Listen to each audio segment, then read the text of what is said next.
The dress had been pressed 3 times. Maisie noticed that detail first. The faint smell of hot iron still clinging to the white linen, the fabric so stiff it creaked when she moved her arms. Someone had been very careful. Someone had wanted everything to look perfect, and that, more than anything else, should have told her something was wrong. She stood at the window of the East Tower, watching the courtyard below fill with servants and banners and the particular kind of controlled chaos that preceded something important. Horses were being brushed. Stone steps were being swept for the 3rd time that morning. The great iron gates of Ashford Keep had been polished until they caught the gray autumn light and threw it back like accusations. The Alpha King was coming. Ronin of the Northern Reach. That was what people called him in careful voices. The kind of voice someone used when they weren't sure who was listening. Alpha King. As though the title itself had weight, had temperature, had teeth. Maisie had heard his name spoken like a prayer, and like a warning in equal measure since she was a girl. And even now, at 23, she couldn't quite decide which one fit him better. She pressed her palm flat against the cold glass and tried to breathe slowly. Behind her, her stepmother's voice cut through the room like a blade wrapped in silk. "You're going to wrinkle it standing like that." Maisie didn't turn around. "It's already been pressed 3 times, Heloise. A wrinkle won't matter. Everything matters today." A pause. The soft click of heeled boots crossing stone floor. "Come away from the window. You look like a prisoner." "I feel like one." But she didn't say that. She had learned over the years not to say the things that were most true in rooms where Heloise could hear them. She turned from the window and faced her stepmother, a woman who had always been beautiful in the way that certain flowers were beautiful, showy and slightly poisonous, the kind you didn't touch without gloves. Heloise Voss had married Maisie's father 8 years ago, 6 months after her mother's death, and she had been redecorating ever since. Not just the rooms, the entire shape of the household, the alliances, the finances, the future, including, apparently, Maisie's. "He will arrive before midday," Heloise said, adjusting the ribbon at Maisie's collar with fingers that were a little too firm, a little too proprietary. "You will stand in the receiving hall. You will not speak until spoken to. You will not mention your condition." Maisie caught her stepmother's wrist, gently but firmly. "My condition has a name." Eloise's eyes, pale green, always calculating, dropped briefly to Maisie's left hand, where the slight tremor was visible if you knew to look for it. The tremor that had started 8 months ago. The weakness in her legs that came and went without warning. The headaches that arrived like weather systems, sudden and total. The healers called it a slow deterioration of the wolf bond. In plain language, Maisie's inner wolf was fading. Not dead yet, but quiet in the way that dying things went quiet, pulling inward, conserving whatever warmth remained. In a world where wolves meant power and status and survival, a woman whose wolf was weakening was a woman whose value was dropping by the season. "He doesn't need to know," Eloise said smoothly, freeing her wrist with a small smile. "Not yet. After the binding ceremony, it won't matter." After the binding ceremony. Maisie turned back to the window before her face could betray her. She had told herself for weeks that this was simply politics. That the Alpha King needed an alliance with the Eastern Territories, that her family name, her father's name, the name Eloise had married into and was now using like a key, made her useful. She had told herself that useful was enough, that she didn't need to be wanted, that surviving was its own kind of victory. She had also told herself that Callum would come back before it happened. That thought arrived the way it always did, without permission, and with considerable pain. Callum. Not a king, not an alpha, not even a particularly powerful wolf. A second son from a border family, with dark hair that fell across his forehead and a laugh that sounded like it surprised even him. He had been at Ashford Keep for 6 months as a diplomatic envoy, and in those 6 months he had done something no one else had managed in years. He had made Maisie feel like a person rather than a piece on a board. He had left 4 months ago. A family emergency, he'd said. He would send word. He had not sent word. She was still waiting. The receiving hall smelled of pine resin and beeswax candles, and the cold breath of the mountain that crept through the high windows no matter how many tapestries were hung to stop it. Maisie stood between her stepmother and her stepmother's personal attendant, a narrow woman named Petra, who had always looked at Maisie with the mild contempt of someone who knew things they were not sharing. The household staff lined the walls. The keep's small council stood to the right. 3 old men who had served her father and now served Heloise's version of her father's legacy. Everything was arranged. Everything was ready. The gates opened. She heard him before she saw him. Or rather, she heard the horses, the particular rhythm of a procession that knew it was being watched and didn't slow down for it. Then, the great doors of the hall were pulled open by the door guards, and cold air poured in, and with it came the first of the king's escort. Wolves in the gray and black colors of the northern reach, moving with the focused, unhurried energy of men who had never once needed to prove themselves, and therefore never felt the urge to. And then Ronan. Maisie had expected grandeur. She had expected the performance of power. A man who filled a room with noise and presence and deliberate impression. What she hadn't expected was stillness. He was tall, broad-shouldered, dressed in traveling clothes that were plain enough to be a statement in themselves. Dark wool, no ornament, no ceremonial weight. His hair was black, and his jaw was set, and his eyes, when they moved across the room, moved slowly, as if he were reading something more important than the scenery. They reached Maisie and stopped. Not in the way eyes stopped when they found something pretty. In the way eyes stopped when they found something they hadn't expected. Heloise stepped forward immediately, her voice warming to its most polished register. Alpha King. Ashford Keep is honored by your arrival. Allow me to present. I know who she is. His voice was low and even, and completely without flourish. He said it the way someone stated something obvious, not rudely, but without any particular interest in softening the interruption. His gaze had not left Maisie's face. Maisie met his eyes and felt something strange. Not attraction, not recognition exactly, but the particular alertness of being seen clearly by someone you had not given permission to look. She lifted her chin slightly. He noticed. Something shifted in his expression, almost too small to catch. Then Heloise was speaking again, directing, managing, filling the air with careful words, and Maisie let herself be guided through the formalities of welcome, while something else entirely moved through her mind. He knows who I am. And somehow, in the tone of it, in the weight behind it, she suspected he might know more than just her name. The formal welcome dinner lasted 3 hours. Maisie sat at the long table and ate very little, and listened to a great deal. Heloise controlled the conversation with the practiced ease of a woman who had spent years learning to make maneuvering look like hospitality. The old council members contributed carefully worded observations. The king's men were polite and contained. Ronan said almost nothing.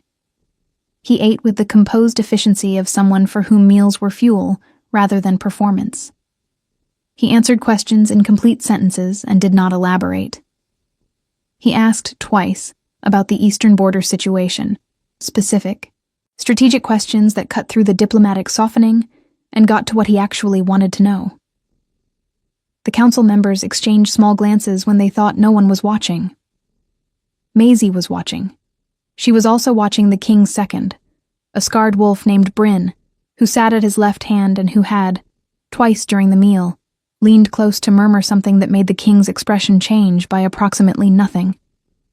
Whatever they were communicating, it wasn't meant for the table.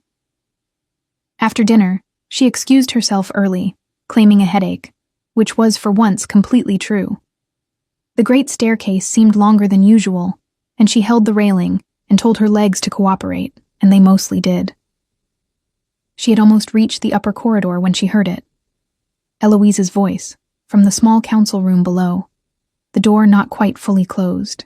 She doesn't know. She's been waiting for that boy to return. I told you she would be a problem if he...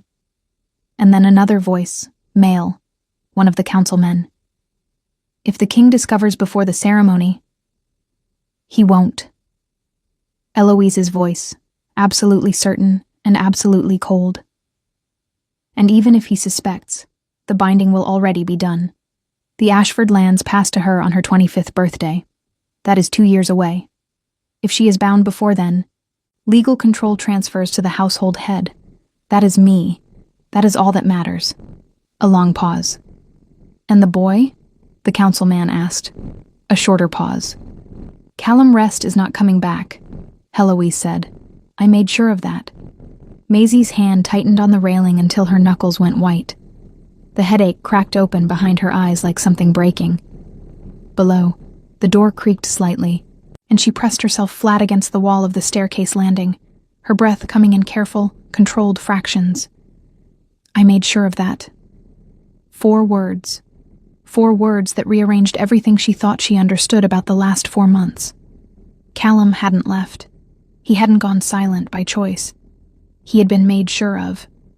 And Eloise had arranged an alliance with the Alpha King, not because the family needed protection, not because the Eastern Territories required political consolidation, but because Maisie's 25th birthday was approaching, and with it the inheritance her father had left her, and Eloise needed Maisie bound and legally stripped of control before that day arrived. The Alpha King was not a husband. He was a mechanism. Maisie pressed her back against the cold stone wall and breathed through the shock of it, until her legs steadied enough to hold her. Then she did the only thing that made sense. She started planning. She did not sleep. The candle on her bedside table burned down to a stub, and she watched it without seeing it, her mind moving through everything she had heard the way her hands moved through a familiar drawer in the dark. Slow, methodical, searching for the shape of something useful. The stone walls of her room held the cold the way they always did, and the fire in the small hearth had gone to embers hours ago. And Maisie sat at the edge of her bed in her nightgown, with a wool blanket around her shoulders, and thought about Callum. Not with the softness she usually allowed herself. With clarity. She thought about the last morning she had seen him. The courtyard. The gray sky. His horse already saddled, his traveling pack already strapped. He had looked at her with something she had read as reluctance, and now reread as something else entirely. Something urgent. Something he hadn't been able to say. Had he known? Had he understood what was happening before she did, and been removed before he could warn her? The thought settled into her chest like a stone into still water, slow and final and cold. She got up before dawn, dressed herself without calling her maid, a girl named Sura, who was kind enough and loyal to whoever was paying her wages, which was Heloise, and sat at her writing desk with a blank piece of paper in front of her for a long time. She didn't write anything. Writing left evidence. Instead, she thought about what she knew and what she could use. Her father's will was held by the family solicitor in the town of Creswick, 3 hours south by carriage. She had read it once, at 17, and remembered the key terms. Her inheritance was conditional on her remaining unmarried or married to a match of her own choosing until her 25th birthday. After that, it passed to her unconditionally. If she married before that date, without formal consent from the family legal council, a council her father had appointed, not Heloise's rearranged version of one, the estate remained in household management until her 30th year. Heloise had clearly found a way to interpret that language in her own favor. But there was another clause. Maisie closed her eyes and tried to retrieve the exact wording, the way her father's solicitor had read it in that dry, measured voice. In the event of demonstrated harm to the heir, whether physical, financial, or through deliberate interference with her personal liberty, the estate reverts immediately to independent legal protection under the Ashford family charter. Demonstrated harm, deliberate interference with her personal liberty. What Heloise had done to Callum, whatever she had done, wherever he was, would qualify, if Maisie could prove it. She needed to get to Creswick. She needed to reach the solicitor before the binding ceremony, which Heloise had scheduled for 3 days from now. And she needed to do it without alerting anyone in this household, which meant without her maid, without the household guard who answered to Heloise's steward, and without whatever eyes Eloise had on the guest wing. 3 days. 3 days to find proof, reach Kresik, and find out what had happened to Callum. She was already exhausted, and her left hand had the tremor again, and her wolf was so quiet inside her it might have been a held breath. She would manage anyway. Morning came with the sound of the keep waking around her, boots on stone, kitchen fires starting below, the distant clang of the stable yard. Maisie dressed carefully in something plain and presentable and went down to breakfast as if the previous night had taught her nothing. Heloise was already at the table, composed and perfumed, a letter open beside her tea. She looked up when Maisie entered and offered the particular smile that had always made Maisie feel simultaneously welcomed and assessed. "You look tired." "I slept poorly," Maisie said, which was true. "Nerves are natural." Eloise set down her letter. "The king asked for you this morning. He wants to walk the East Garden before the day's meetings begin. I said you would join him at the second bell." Maisie poured her tea and said nothing. "It would be an opportunity," Eloise added, with the careful tone of someone directing without appearing to direct, "to make a favorable impression. He is not a sentimental man, but he values composure. You have always been composed, Maisie. It is your best quality. Not intelligence, not honesty, not courage. Composure. The ability to hold still and look pleasant, while things were done around her." "I'll be there," Maisie said. The East Garden in autumn was a stripped-down, honest kind of place. The roses had been cut back to their canes, brown and thorned against the gray stone walls. The herb beds were mostly bare, smelling of damp earth and the ghost of lavender. A few late-season herbs still held on in the sheltered corners. Rosemary, thyme, the silvery stalks of sage going woody at the base. Ronan was already there when she arrived, standing with his back to her at the far end of the central path, looking at something in the distance, or at nothing in particular. He had his hands clasped behind his back, and he was very still. And for a moment, she watched him the way she'd been watching things since last night, looking for what was true rather than what was presented. He turned before she reached him. He had heard her, obviously. Wolves always heard. "Lady Maisie." "Alpha King." She stopped a few feet away and looked at him in the flat gray morning light, which was less forgiving than candlelight, and considerably more honest. He looked tired in a way that had nothing to do with sleep. The settled tiredness of someone who had been carrying something heavy for a long time and had simply stopped noticing the weight. "You don't want to be here," he said. It was so direct and so unexpected that she almost laughed. "I beg your pardon?" "Not in the garden." He looked at her steadily. "Here, this arrangement. You've had the expression of someone counting exits since I arrived." Maisie felt something shift in her chest. The particular discomfort of being seen accurately when you had been working very hard not to be seen at all. She kept her face level. "I wasn't aware my expression was so legible." "It isn't, to most people." He said it without any implication of superiority, simply as a fact. "I'm not most people." She studied him for a moment. His voice was the same as it had been the previous day, even, low, without performance. There was nothing in his posture that asked anything of her. No expectation of warmth, no impatience with her lack of it. She made a decision. Not a full one. Not one she could afford to commit to yet. A partial one. "I received some information last night," she said carefully, "that has made the next few days considerably more complicated than I had previously understood them to be." He was quiet for a moment. A sparrow landed on the wall behind him and left again. "Does this information concern your stepmother?" he asked. Maisie went very still. "Why would you ask that specifically?" "Because I also received some information last night," he said. "From my second. Bryn has a particular talent for finding the things that people in new households would prefer he not find." A pause. He found records of a financial transaction. 4 months ago. A payment made from your household accounts to a family in the border regions. The Rest family. The name hit her like cold water. The Rest family.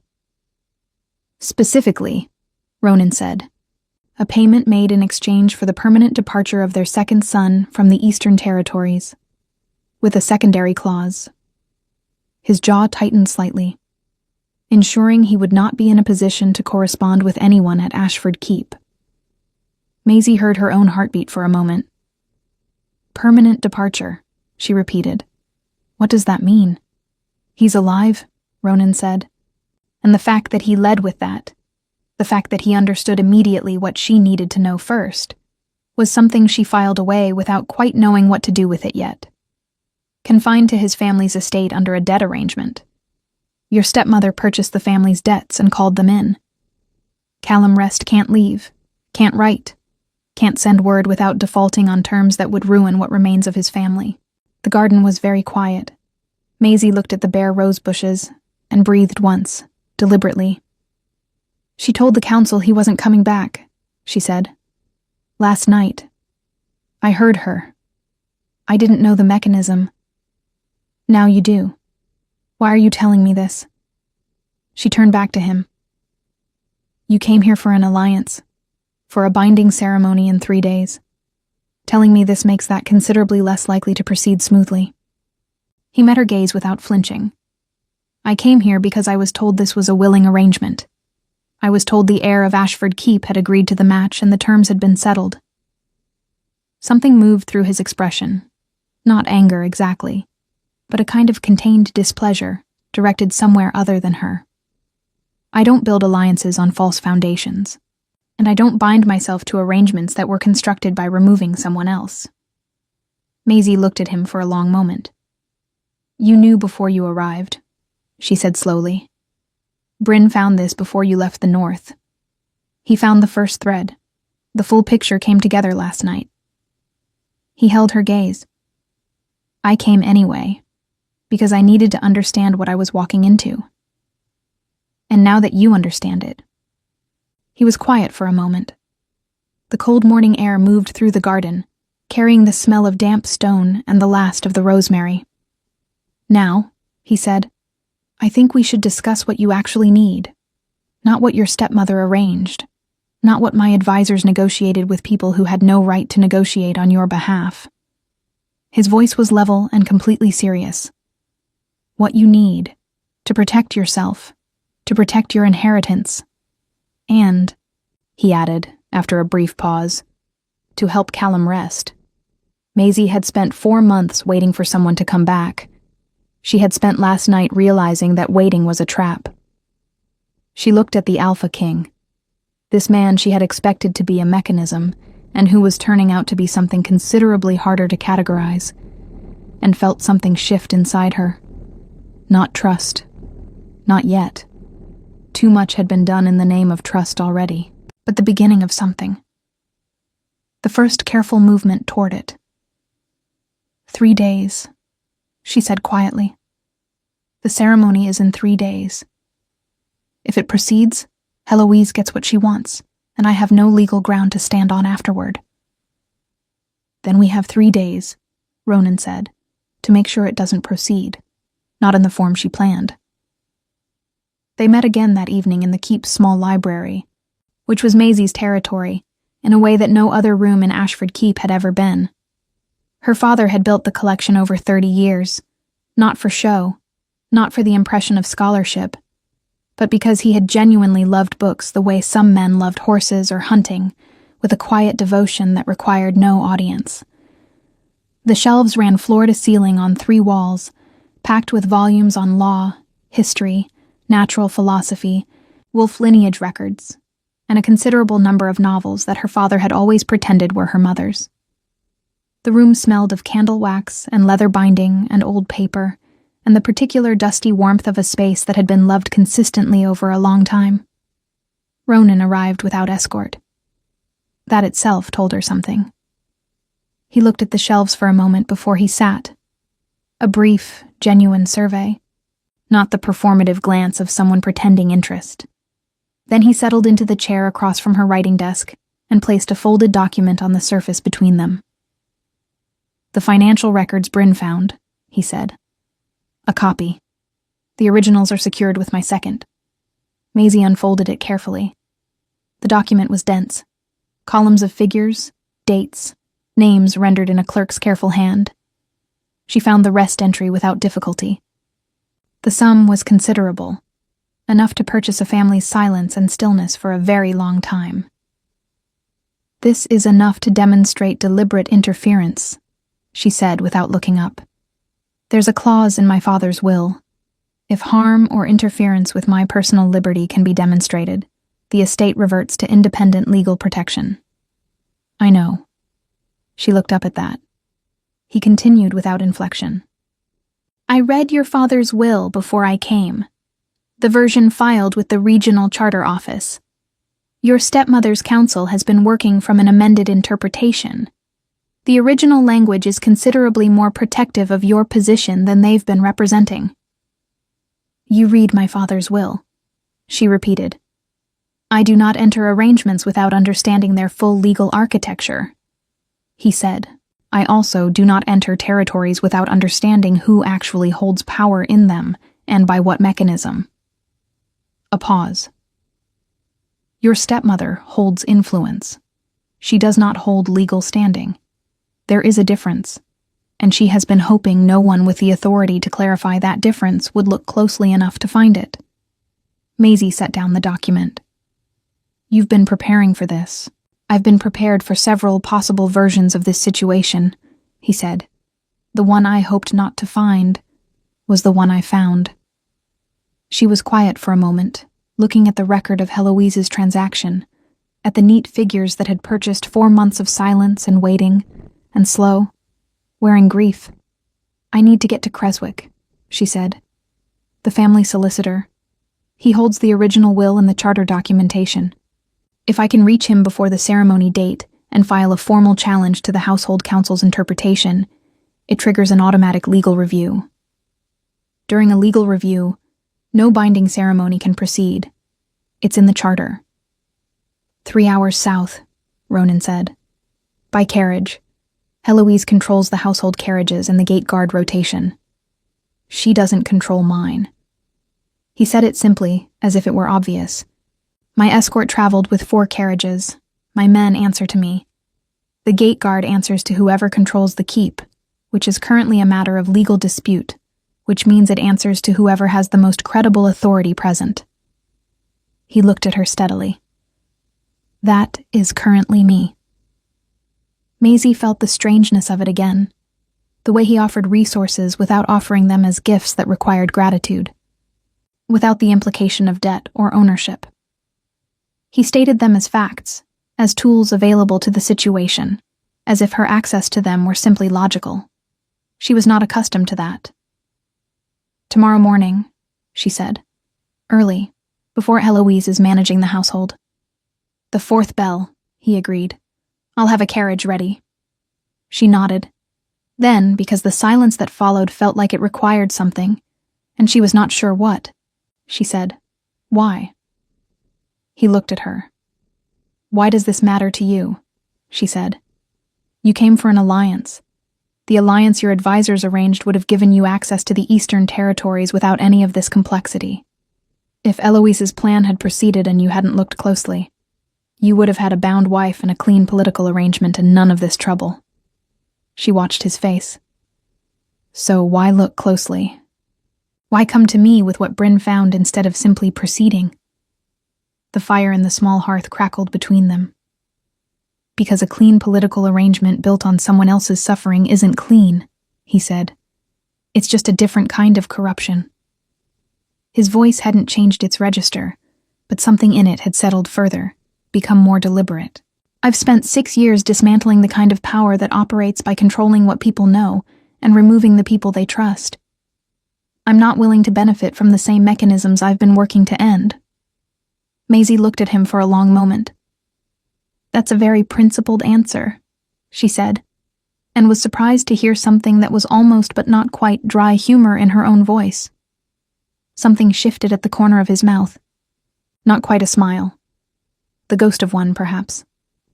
"I have my moments," he said. She couldn't sleep again, but this time it was different. Less the paralysis of shock, and more the alert, restless energy of someone whose mind was moving in a useful direction.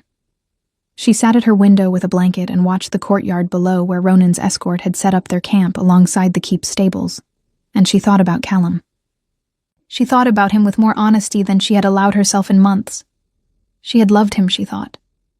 Or the beginning of love, the bright early part before it had the chance to become something tested and real and complicated. He had been warmth and ease and the particular relief of feeling ordinary in a world that had always framed her as a problem to be managed.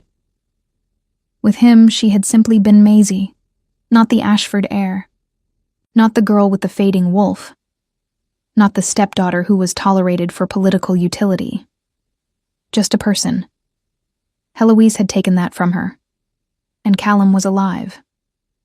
Confined, silenced, but alive. She pressed her forehead briefly against the cold glass and let herself feel the full weight of that, the grief of it, the anger, the relief tangled together in a way that had no clean resolution. Then she straightened. Grief later. Kresik first. The fourth bell found her at the side entrance of the keep with a small bag and her warmest traveling cloak, the dark green one with the deep hood that had been her mother's, and that Heloise had never managed to appropriate because Maisie had never let it leave her room. The morning was black and cold, the kind of cold that had real intention behind it, and the cobblestones were slick with a frost that hadn't been there the night before. Ronan was already at the carriage. He was dressed in plain traveling clothes again, dark and practical. And he had a second mount beside the carriage which told her he intended to ride rather than ride inside. His second, Bryn, a compact, scarred wolf with alert eyes that moved over the courtyard with professional thoroughness, was checking the horse's rigging with the focused attention of someone who expected problems and preferred to find them before they arrived. "You're coming yourself," Maisie said. "Yes." Ronan offered his hand to help her into the carriage, not with ceremony, simply because the step was icy and the offer was practical. She took it. His hand was very warm. She let go as soon as she was inside. "You don't need to," she said through the carriage window as he moved toward his horse. Bryn and 2 guards would be sufficient. "Probably," he agreed, mounting with the unhurried ease of someone who had spent a great deal of his life on horseback. "I'm coming anyway." She almost pushed the point. Then she decided it wasn't the argument she needed to spend energy on today, and pulled her cloak tighter as the carriage began to move. They were an hour south of Ashford Keep when the carriage slowed without warning, and Bryn's voice came from outside, low and controlled. "Company on the road." Maisie was at the window before the carriage fully stopped. Ahead, where the road curved through a stand of pine trees, 3 riders had positioned themselves across the path. They wore no colors she recognized. Plain, dark traveling clothes, faces partially obscured by scarves against the cold. But the positioning was deliberate. 3 riders across a road at the 5th bell of a gray morning were not travelers. Ronan had already moved his horse forward, placing himself between the carriage and the riders. Bryn was at his left. 2 of the escort flanked the carriage. The lead rider raised a hand, not in greeting. "The Lady of Ashford Keep is requested to return to the keep," the rider said. "By order of the household steward." Heloise's steward. Heloise had known, or guessed, or been told by someone in the keep, who had eyes where Maisie hadn't thought to look. "The Lady of Ashford Keep," Ronan said, in a voice that carried without effort, "is traveling under escort of the Northern Reach. The household steward has no authority over my escort, or its passengers." A pause, very brief. "Move aside." The riders didn't move. Bryn made a small, almost imperceptible signal to the escort guards. The horses shifted. The weight of the situation rebalanced in the cold morning air. Inside the carriage, Maisie's hand was steady on the door handle. Her wolf was quiet, as it always was now, but something else was moving in her.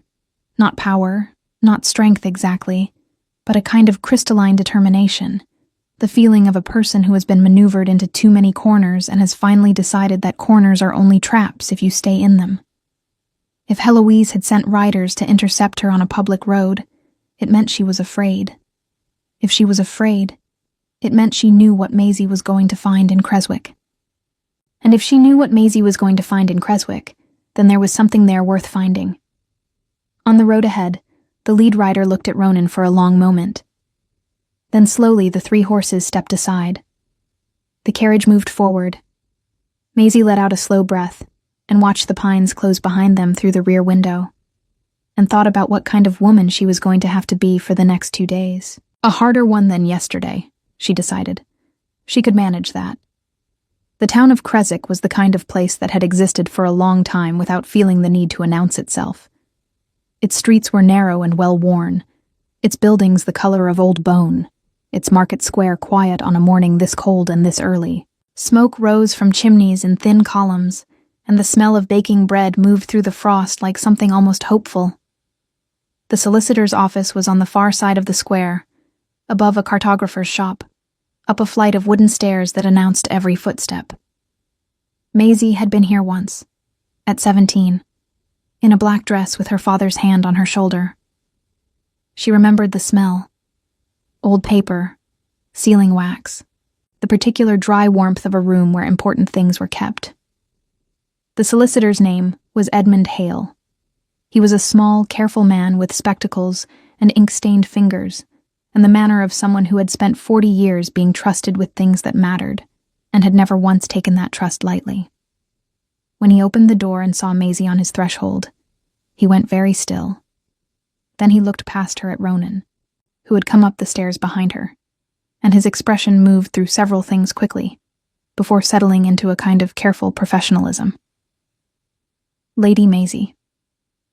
He stepped back to let them in. I had wondered when you would come. You knew? She said, stepping into the warm office. I knew that the household council's interpretation of your father's will was being stretched in directions he would not have sanctioned. He moved to his desk with the efficient certainty of someone who knew exactly where everything was. I have been waiting for you to come and ask about it for some time. I could not approach you. The terms of my appointment prevent me from initiating contact without formal request from the heir. But I could wait. He had waited 4 months. He had watched, and kept the originals safe, and waited.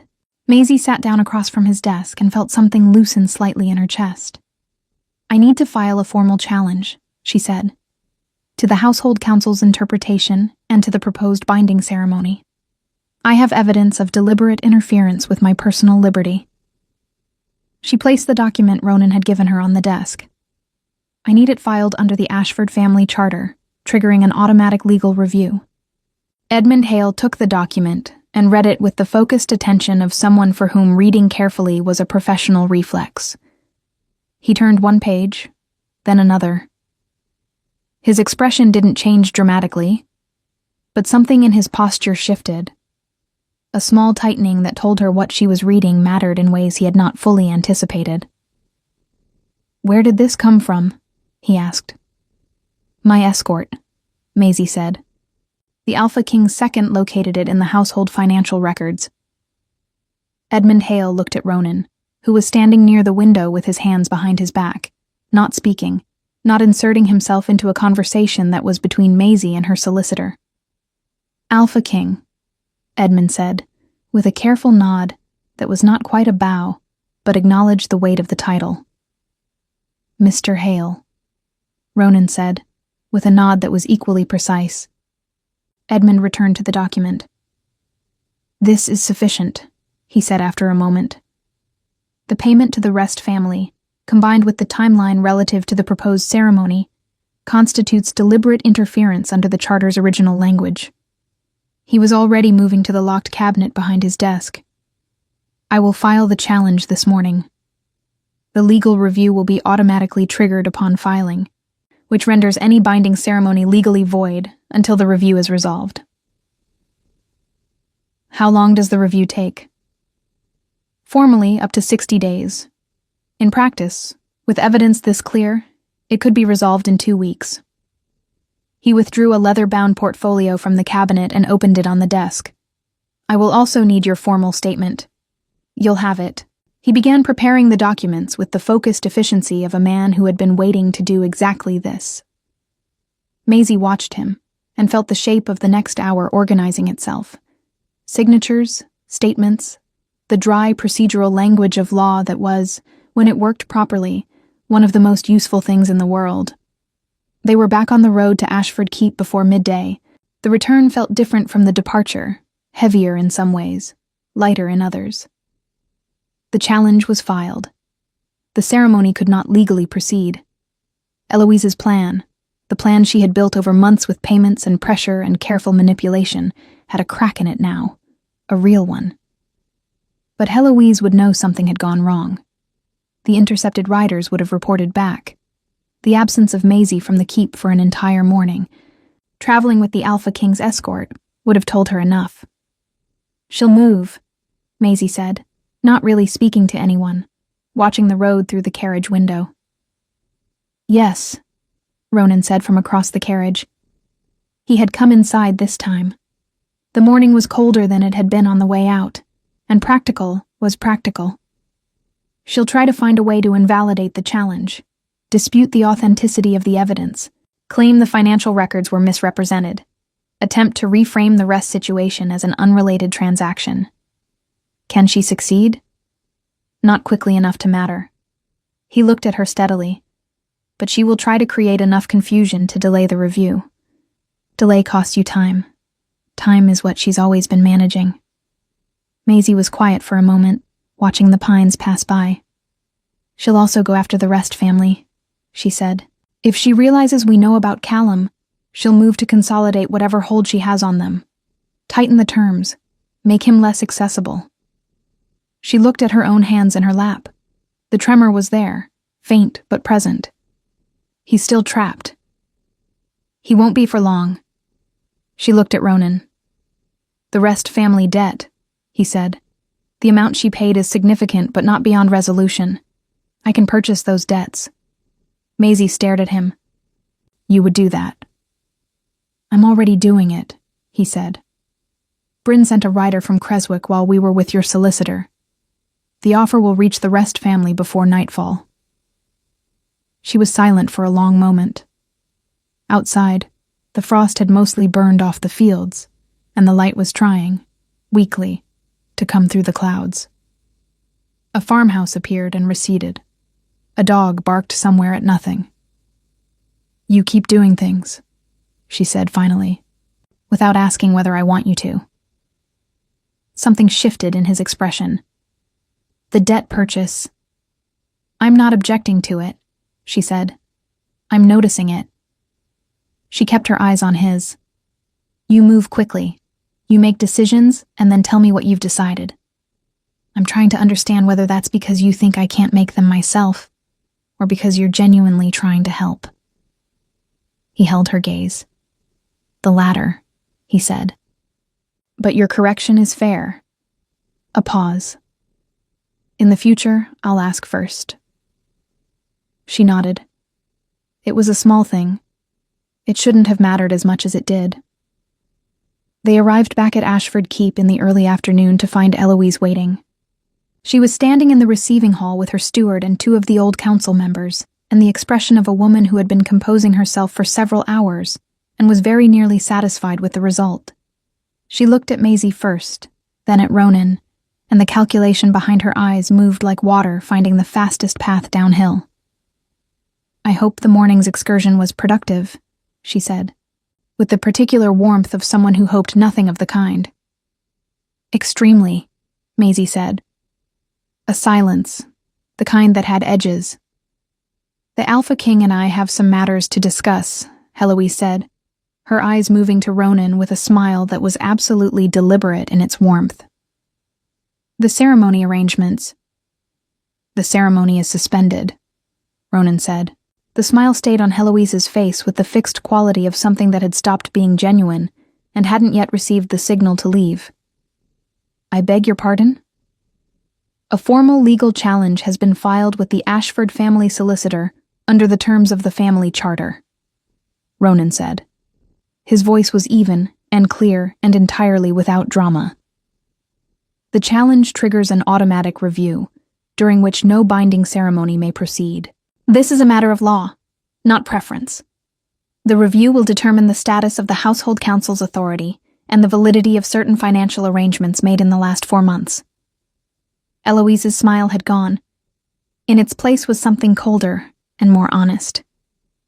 "This is a misunderstanding," she said. "I hope it is," Ronan said. "The review will clarify." She looked at Maisie then, and the look was entirely different. Stripped of warmth and management. A look between two people who both understood exactly what was happening. Maisie met it without flinching. "You have no idea what you're doing," Heloise said quietly. Just to her. "I have a fairly good idea," Maisie said. That evening, Petra came to Maisie's room. Not Heloise's errand this time. That much was clear from the way the woman moved. Closed the door quietly behind her and stood with her back against it, her narrow face tight with something that was not quite guilt, but was in the neighborhood of it. "She's sending someone to the Rest estate tonight," Petra said.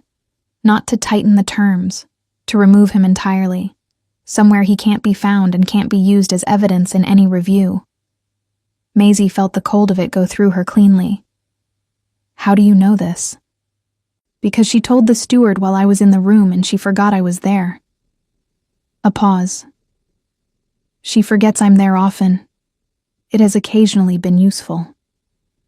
Petra looked at her with the complicated expression of someone who had spent years serving the wrong person and had finally reached their limit. "I am telling you because your father was a decent man, and because I would like to not have been complicit in everything I have apparently been complicit in." Maisie was already moving toward the door. She found Ronan in the corridor outside his rooms, which meant Bryn had already told him, which meant Bryn had people watching things Maisie hadn't even thought to watch, and she felt a complicated surge of relief and gratitude that she pushed aside for later. "The Rest estate," she said. "Ryder already sent," Ronan said. "Bryn intercepted the information 20 minutes ago. Our Ryder is faster than hers." He paused. "Callum Rest will be moved to a location under my escort's protection before midnight." Maisie stopped in the corridor and pressed her hand flat against the wall and breathed. The stone was cold under her palm. The tremor in her hand was visible. She didn't care. "He's going to be all right," she said. Not a question. A thing she was deciding to believe. "He's going to be all right," Ronan said. She looked at him. This man she had expected to be a mechanism, and who had turned out to be something she didn't quite have a word for yet. Someone who moved with purpose and kept his word, and asked for nothing in return that she hadn't offered. "Thank you," she said. He nodded once. No performance. No claim on the gratitude. She went back to her room and sat at her desk, and for the first time in 4 months allowed herself to cry, not from grief, not from loss, but from the particular exhaustion of someone who has been holding themselves together through sheer force of will, and has finally reached a moment where holding together is not the only option. She cried until she didn't need to anymore. Then she washed her face and picked up a pen, and began writing down everything she remembered about the last 8 months. Every conversation with Heloise, every decision that had seemed strange at the time, and now made terrible sense. Evidence, all of it, carefully recorded. She worked until the candle burned low. The legal review took 11 days. Maisie had expected it to feel long. Instead, it felt like the first 11 days in months in which something was actually moving in the right direction, and that changed the texture of time considerably. Edmund Hale arrived at Ashford Keep on the 3rd day with 2 regional charter officers and a disposition for methodical thoroughness that Heloise's counsel had clearly not anticipated. They worked through the household financial records with the patient. Unhurried focus of men who had no particular allegiance to anyone in the building and every allegiance to the documents in front of them. Heloise remained at the Keep. She had no legal grounds to leave. The review required her presence as household manager. And so she moved through the corridors with the contained energy of someone who had not yet decided whether to fight or negotiate, and who was running out of time to choose. Maisie avoided her when she could. When she couldn't, she was polite and said very little. She spent most of her days in the library, which had become, in a quiet and unremarked way, a shared space. Ronan worked there too. Correspondence, territorial dispatches, the constant administrative weight of governing a large territory that did not pause because its king was managing someone else's crisis. He worked at the far end of the long table, and she worked at her desk, and they did not talk constantly, which she found unexpectedly to be one of the most comfortable things about his company. He did not require her to perform ease. He was simply present, and presence, she was learning, was its own kind of language. On the 5th day, he looked up from his correspondence and said without preamble, "How long has your wolf been quiet?" She didn't startle. She had half expected the question. Wolves noticed wolves, and he would have sensed it the way you sensed an empty room even before you saw it was empty. 8 months, she said. What did the healers say? That it's a deterioration of the wolf bond. That stress, grief, sustained fear, any of those things can cause a wolf to pull inward. She paused. They also said it's reversible, in most cases, if the underlying cause is removed. He was quiet for a moment. And the underlying cause was living in a house where someone was slowly dismantling my life while smiling at me across the dinner table, she said. The flatness of her own voice surprised her slightly. Yes, I think so. He nodded and returned to his correspondence. But that evening, when she came back to her room, there was a small jar on her bedside table. Dark glass, sealed with wax, with a strip of linen tied around it. She opened it carefully. It smelled of pine and something sharper, medicinal, with a thread of something sweeter underneath that she couldn't quite name. There was no note. She didn't need one. She used it that night, and the headache that had been sitting behind her eyes for 4 days eased enough that she slept properly for the first time in longer than she could clearly remember. Callum arrived on the 7th day. He was thinner than she remembered, and quieter. And there was something careful in the way he moved that hadn't been there before. The particular carefulness of someone who had learned that environments could change without warning. He arrived under escort of 2 of Ronan's men, and Maisie met him in the courtyard, and for a moment they simply looked at each other. I tried to send word, he said. His voice was rougher than she remembered. They took the letters. Every one of them. I know, she said. I know that now. He looked at her face and then, briefly, at Ronan, who was standing at a distance that was respectful and deliberate. I heard what happened, what she was planning. Most of it has been stopped. Most of it. He caught the word. The review is still in progress, but it's going well. She paused. Are you all right? He was quiet for a moment. Then, I will be. He looked at her with the honest eyes she had always valued in him. Are you? She thought about the answer. The real one, not the managed one. I think I'm becoming someone who will be, she said. That's different from where I was 2 weeks ago. He nodded slowly. He looked again at Ronan. He helped, Callum said. It wasn't quite a question. He helped, Maisie confirmed. Something moved through Callum's expression, complex and honest, and without any particular performance attached to it. He was not a man who pretended things were simpler than they were. That had always been one of the truest things about him. Good, he said quietly. And he meant it. On the 11th day, Edmund Hale called everyone to the receiving hall. The charter officers stood along the wall with their documents. The old council members, 2 of them, the third having quietly requested reassignment 3 days into the review, which told its own story, sat in their chairs with the expressions of men who had already calculated which way the wind was going. Heloise stood to the left of the fireplace in a dress the color of slate, composed in the way that stone was composed, without softness, without yield. Maisie stood to the right, with Ronan at a distance behind her that was not possessive, but was entirely present. Edmund Hale read the findings in his dry, precise voice, and the words fell into the room like stones into water, each one sending out its own rings.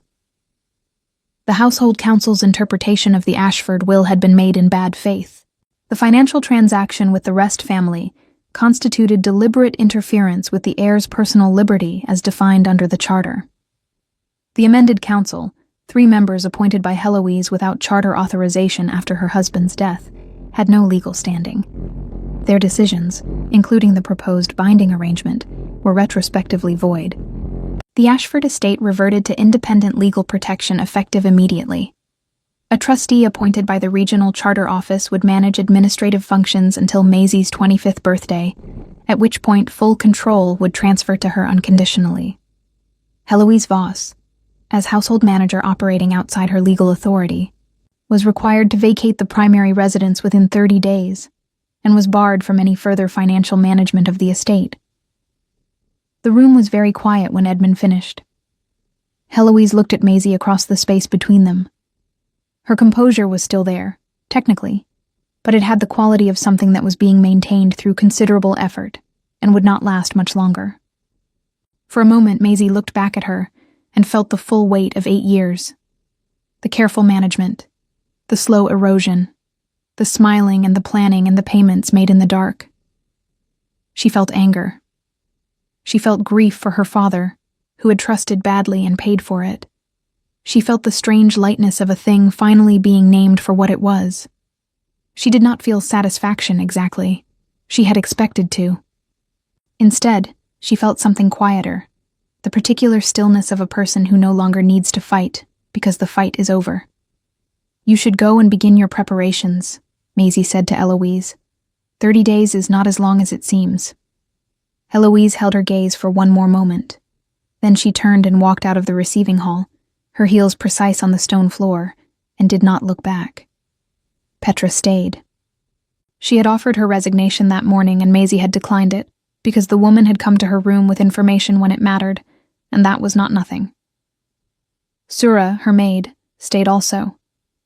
The old council members were replaced. Edmund Hale helped with the appointments, quiet and methodical, people her father would have chosen. Callum stayed for 2 weeks, and then, carefully, began making his own plans. His family's debts were cleared. Ronan had handled it cleanly and without ceremony, and when Callum tried to speak to him about it directly, Ronan had simply said the matter was resolved and moved on, which was, Callum told Maisie afterward, the most disarming response he could have given. He was going home. He needed to rebuild something there, take care of his family, figure out who he was on the other side of the last 4 months. He and Maisie said their farewell in the East Garden, among the bare rose bushes, in the same cold morning light where so much had already been decided. "You're going to be extraordinary," he told her. And the way he said it was not romantic and not grief-stricken. It was simply true, offered without complication, the way he had always offered things. "Go home, Callum," she said. "Take care of yourself." He left on a gray morning with a small escort and a horse that was better than the one he'd arrived on, because Ronan had seen to that too without being asked. Ronan stayed 3 more days after that. He had a territory to return to, a council waiting, responsibilities that had been patient with his absence for longer than they typically would be. On the last evening, he came to the library one final time, and they sat by the fire with the comfortable quiet that had become, over 11 days, something she no longer found strange. "Your wolf," he said, at some point in the evening. "Is it warmer?" She considered the question honestly. "A little," she said. "Something is changing. Slowly." He nodded. She looked at him in the firelight.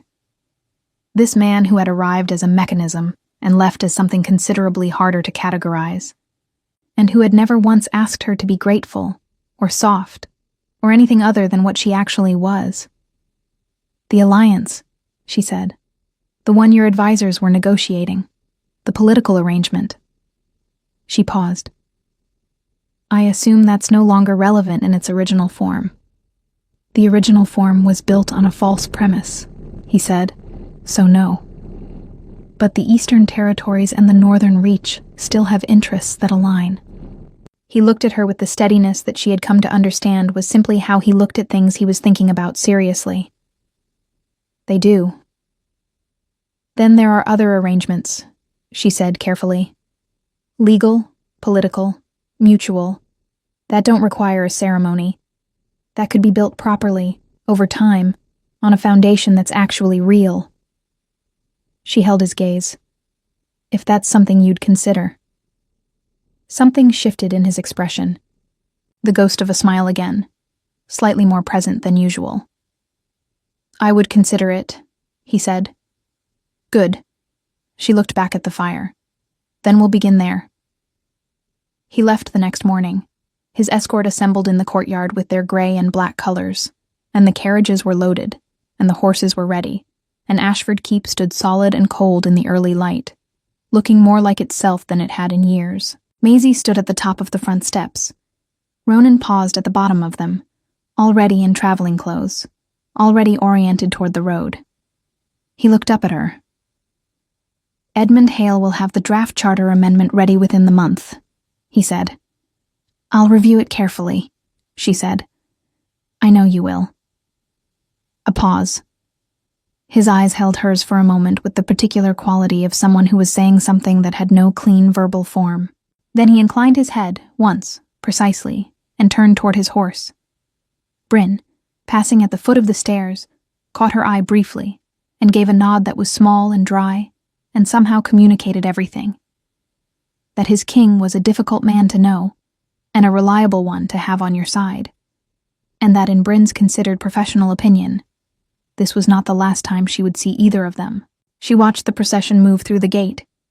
She watched until the last horse passed through, and the gate closed, and the sound of hooves on the road faded into the general silence of the morning. Then she turned and went inside. Spring came to Ashford Keep the way it always had, incrementally, without announcement, the frost retreating from the garden beds a little more each morning, until one day the bare rose bushes had small green shoots at their tips, and the herb garden was coming back in full, and the air smelled of damp earth and something living underneath it. On a morning in late March, Maisie was in the east garden with her hands in the soil, replanting the lavender border that had gone woody and needed refreshing, when she felt it, a warmth in her chest, quiet and steady, like a fire that had been burning low for a long time and had finally been given enough air. Her wolf, not loud, not dramatic, but present in a way it hadn't been in almost a year. A warm, alert, breathing presence, waking slowly the way living things woke, without rush, without performance. She sat back on her heels and pressed her earth-covered hand flat against her sternum and felt it. There you are, she thought. The wolf didn't answer in words. It didn't need to.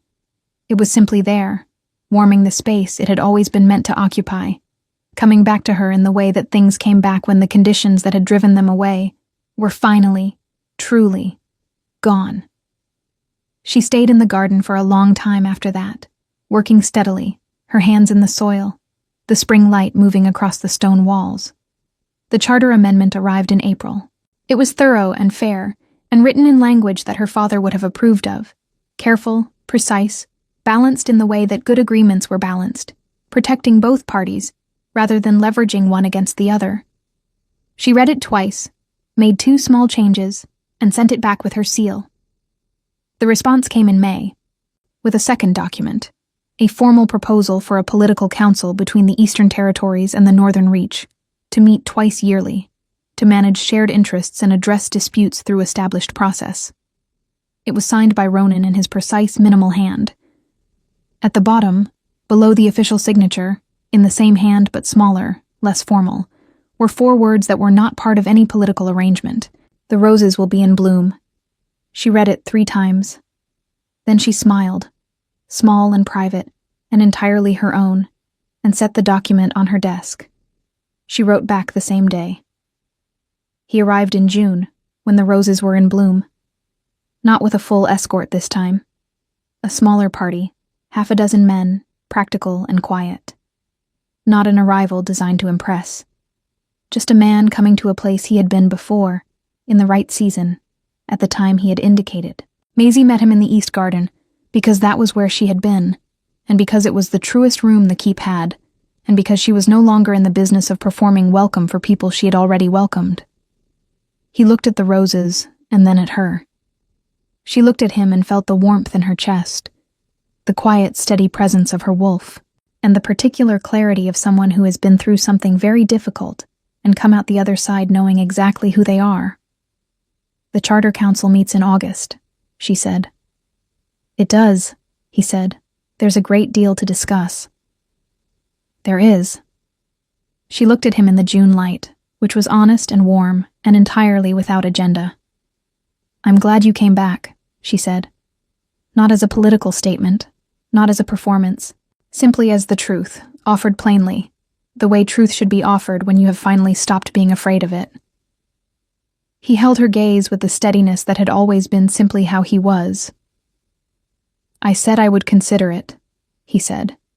"I considered it." She almost laughed. Not quite, but close.